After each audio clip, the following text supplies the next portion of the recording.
ప్రెగ్నెన్సీలో వెయిట్ పెరగడం చాలా నార్మల్, కానీ కంట్రోల్ లేకుండా పెరగడం చాలా చాలా danger. Hi, this is doctor Pavani family hormonal health coach for women. Pregnancy అంటే మీకు చాలా మంది చెప్తారు, మీరు ఇప్పుడు ఇద్దరికి సరిపడ తినాలి, ఓవర్గా తినాలి, రోజు తినేదానికంటే ఎక్కువగా తినాలి అని. కానీ ప్రెగ్నెన్సీ అంటే జస్ట్ ఓవర్ ఈటింగో డబల్ ఈటింగో కాదు.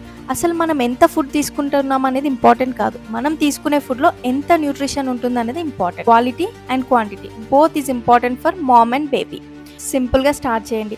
డైలీ స్మాల్ ఫ్రీక్వెంట్ మీల్స్ తీసుకుంటూ ఉండండి. మధ్య మధ్యలో వాటర్ తీసుకోండి. 6 to 8 గ్లాసెస్ ఆఫ్ వాటర్ ఖచ్చితంగా తీసుకోవాలి. మీరు హైడ్రేటెడ్గా ఉంటారు. లైట్గా వాకింగ్ అలవాటు చేసుకోండి. దానివల్ల మీరు యాక్టివ్ అయిపోతారు. మీ హెల్త్, వెయిట్ అండ్ హార్మోన్స్ అన్నీ బ్యాలెన్స్డ్గా ఉంటాయి. ఇది జస్ట్ ప్రెగ్నెన్సీలో మాత్రమే కాదు, మీ పోస్ట్ పార్టంలో మీరు తొందరగా రికవర్ అయ్యి హెల్తీగా ఉండడానికి హెల్ప్ చేస్తుంది. ప్రెగ్నెన్సీలో వెయిట్ ఎలా కంట్రోల్ చేయాలని టెన్షన్ పడ్డారా? కమెంట్ సెక్షన్లో ఎస్ అని కమెంట్ చేయండి. అండ్ మీ ప్రెగ్నెంట్ ఫ్రెండ్కి ఈ వీడియో షేర్ చేయండి. థ్యాంక్